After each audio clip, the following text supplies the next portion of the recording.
Assalamualaikum. My name is Eliza, and I am a revert of 4 years. Before this, I'm American, by the way, if you can't tell.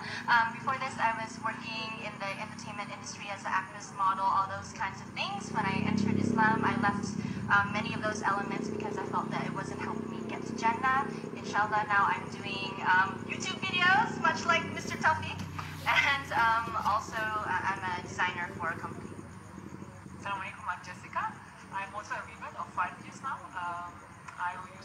I'm German originally, so I grew up there, lived abroad in the States for a while, in the UK, and pretty much lived a party life for most of my life until the age of 27, when I decided that this is not really something that should be the purpose of life. I kind of was missing something. So I was wondering what happens after death, and that's when I started to research, wondering is there a soul? Do we have one? Where does it go after we pass away? And that's why I started to research into religion. What do you understand about the concept of hijab in Islam? For me, it's not just a piece of cloth on your head, but it actually goes much further than that. I mean, yes, symbolically, it is a piece of cloth on my head, but it's also a hijab on the way that I speak, on the way that I think, the way that I act. So the hijab is actually helping me to control many things, anger, bad language, bad thoughts, judgment. All of these things are encompassed in what the hijab means to me. Yeah, for me, with hijab, it's like I cover my hair, not my brain or my intelligence Exactly. or my personality. I'm just like, yes, I'm covering up, and even from family or from friends or sometimes you're like, you look different, or like they would make comments that are not always pleasant to hear. But at the same time, this is also a symbolic that I feel proud showing that I'm a Muslim. This is why I wear it. Let's get real here. I mean, there are questions like, do you get hot? Yes. Do you sweat under there? Yes. Do you get itchy? Yes. But look, it is something that empowers us. It's something that we choose. It's something that's more than just the itchy hotness, okay? And I would, even if someone said, why don't you take it off? I wouldn't want to take it off. Yeah. Like, I would feel oppressed if someone told me you must take it off. Do you dress the way that you do because you want to follow the Arabs? Huh? Arabs? Excuse me? Okay. Alright, here's a huge misconception about Islam, is that when you revert, you actually become an Arab. No. Islam is a way of life, it's a religion, it's a thought process, it's a way that you carry yourself, it's not a race. A lot of people ask me too, it's a great question. Do you become an Arab? Do you have to dress like an Arab? No, of course not. You're still who you are. How would you dress like a German, actually? Different. Like, how does a German dress different from a British person? Yeah, or a I French know. person? So I'm not sure. Hey, you look like a German, and you look like a French, you look like a British. In fact, they all dress the same, more or less. Yeah. What are they then? Like, why is Arabs one and then all the others are, I'm not an Arab, but besides, my Arabic is very limited as well. Is it true that in Islam, Muslim women have no rights? Have no rights? No, I have plenty of rights. I think I have discovered that I have more rights than I ever thought I would have, I mean, people are always think of, it's just, I guess they think, we are free to do whatever, and once you're Muslim, you're not free to do whatever anymore. No, you have actually so many rights, in your marriage, then in your everyday life, and when it comes to work. I mean, everything is stipulated and regulated, more or less.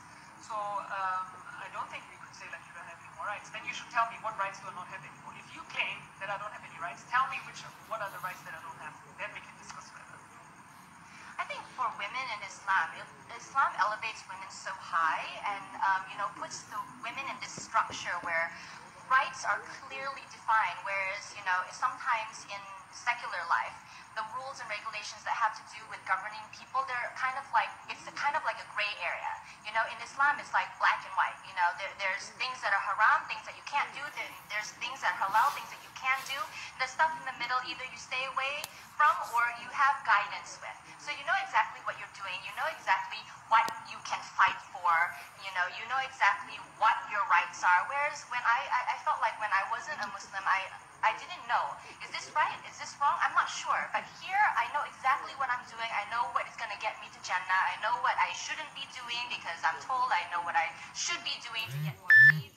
Alhamdulillah, I feel feel like, just like Jessica, I feel like my rights have been defined in a way that I'm actually more empowered, more confident because I know what I'm doing and I know what I stand for. Yeah. So it's almost it depends on how you look at it. It's more like a redefining, I think. Is it true that in Islam, women have lower status than men? Deep down, we all know that at the end of the day, woman is in charge. We just don't show it outside. Like end of the day, I mean, come on, we're the queen of the house, right? End of the day, they kind of like outside they like to maybe be much, but deep down, come on, it's like every guy's got that weak spots. It's like, okay, my love, okay, I mean, no, there's no such thing as having a lower status. Yes, we have different, different, what's the word? Different roles, yes, exactly. We have different roles, but that doesn't mean that we are lower than the other person, right? The husband has to go to work, he has to provide for us, he has to pay for our clothing, pay for rent, pay for everything, and then I should claim that I have less rights. I mean, poor guy. He's the one that's basically out there, trying to make big bucks. Now I sit at home and I don't even have to cook, I don't have to iron his clothes, I don't have to wash it. In fact, I have to do nothing, right? It doesn't be nice to you, which of course everyone expects, Muslim or not. Okay, so I don't think I can add anything to that. So I'll just leave it at that. In reality, there are Muslim women who are oppressed. From your point of view, is it because of Islam? When you look at the tenets of Islam, Islam is a perfect ideological platform. However, the way that humans take it and implement it is something that's different. Humans have flaws. Platforms usually don't have flaws. Okay, I was a sociology major, so when I looked at socialism, capitalism, these platforms, they're not really flawed. What's flawed is how humans come and take it and interpret it and then apply it. So Islam, when you look at the rulings and, the teachings, they're all so beautiful, but, how people, how cultures interpret it, how different genders interpret it, there's going to be fault. And of course, like any other religion, any other thought, school of thought, there are going to be people on either end. There's going to be extremes on this end, there's going to be extremes on this end. There's going to be people who are so liberal that it's like you can't control them, and then there's going to be people who are so oppressed that they just can't move. So if you're going to say that, there are women who are oppressed in Islam, yes, but there are people oppressed in everything else too. Yeah, but they're not oppressed because of Islam. No, but they're not. It's a cultural thing where, in certain, regional areas, in the world, somewhere, there's always this understanding that guys are superior, but that doesn't have anything to do with the religion. Yeah, no, that's a cultural thing. Yeah. For women who are entering Islam, they're of age, they're educated. This is a religion of educated people, and that's one of the first commands of Islam is to read, educate yourself, ask questions, get that knowledge. So once you have that knowledge, like Sister Jessica has been saying all along, after the research, after the understanding, you know that you're not oppressed, you know that you have rights, you know that you have a lofty, position in Islam over the men. So, otherwise, more people might research it, all the nannies will be like, oh no. So this is not a religion of oppression, it is a religion of education and understanding. What is your message to people who say Islam oppresses? You cannot make a statement without having the backup information. Yeah, what oppression do you speak of? At first, I thought the same when I first started to read about Islam, because I thought, guys can marry 4 wives, and at the same time, it's a forced marriage, the woman has no say, she should marry whoever the family decides. It's basically pretty much what everyone else comes up with too, like the standard anti-Islamic, phrases. So once you start reading, you actually find out, no, it's not like that. So if you really believe that there's an issue, please research first. Don't tell me I'm oppressed unless you have, unless you have read the Quran. Don't tell me, I don't know, all these things you always make. Please research first, then we can discuss. When you come out with these claims of oppression, where did you hear those stories from? Who did you hear from, and who did they hear from? From media. Did you actually hear it from a Muslim woman? Did you actually hear it from a Muslim person? Did you check it with the Islamic scriptures? What does it actually say? So it all goes back to fact checking. It's not even Islam. About anything in the media, anything in society, anyone can say anything, right? It's just words. But, you know, are you going to be the one who takes it a step further and actually finds out the truth and not just be, you know, someone who just goes ahead, you know, goes along with the herd? Don't be ignorant. Don't be ignorant. Do your research. Yeah. You know, don't just take messages from the media, which we all know they're always there to brainwash people. They're always Yeah. there to make us think bad of another person, because that's the only thing that sells. That's what people want to watch. You know, the bad stuff. No, Muslim terrorists, by the way. See, I'm even saying it. It comes together. It's like no terrorist. It has to be a Muslim terrorist. It has to be Islamic extremism. You know, those terms are already married to each other. Yeah. You cannot find them on But their these own.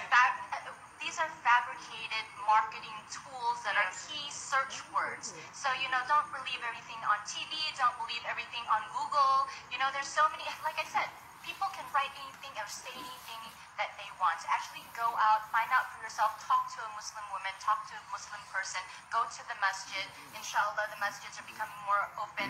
Find out for yourself. First-hand experience will always be And then second-hand, judge. third-hand. Only then. Muslims of the past, I feel, were quite shy, and you know, they were the type that they just, you know, they would just smile at you and be very nice. But I think now Muslims are becoming more vocal. They're becoming more open to, you know, having conversations. So I would say if you are even a born Muslim or not yet Muslim who has questions, just come and ask. Just come and talk. Actually open your heart to us, because after you open your heart to us, I think that all of our hearts will be just flooding out towards everybody, wanting to share, wanting to just discuss. I think everybody wants the same thing in this world, is just to live in harmony and have peace and, you know, have families that love each other and go to a place that is, inshallah, better than this world. So we have this commonality, and we have this common human family. So why not just reach out to each other instead of assuming? Just come, be our friends. We are absolutely open. We're open, right? We're absolutely open to being, you know, friends and having a conversation. Please come and ask us before you believe in something else. Find it from the source. Find it from the source, and we all want the best for each other, and we all want to make it to paradise. And God has said Himself that the only way to paradise is to obey Him and to follow His commands and to pray and to worship only Him and no other deity. So that's why we all do what we do. We believe in Islam. We believe that this is the way to paradise. So we can only invite you. We can only invite you, and it's your choice to do the research and to join this religion, become a Muslim, or to leave it. This is totally up to you. No one's being forced. We weren't forced. We did it out of our free will. But it's still our message to, you know, it's still our duty to convey the message. And we want to invite everyone to become a Muslim and to make it to Jannah together.